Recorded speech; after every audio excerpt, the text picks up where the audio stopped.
Hey guys, welcome back to our channel. So in this video we are going to learn what is that My Eyes Only on Snapchat.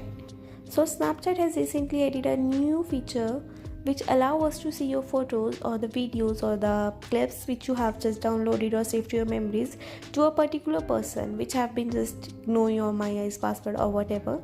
So where we can find this new password and how we can use it, we are going to learn in this video. So let's get started without wasting our time. So the first thing you guys need to do is just open up your Snapchat, and at the bottom you see that there's a little square type box which are present in a two group. Just click on that.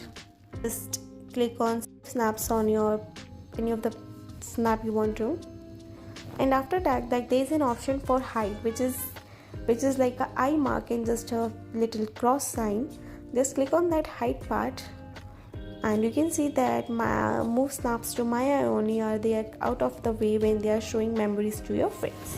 What the snap My Eyes Only do is just written here that it will just cut off the way from your memories or cut off that particular thing from your friends memory.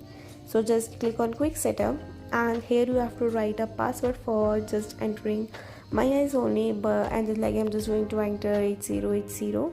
This is my password, and you can see that password has been.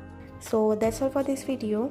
Thanks for watching the video, and if you do like this video, please share with your friends and don't forget to subscribe to our channel. Thanks for watching the video. Have a nice day.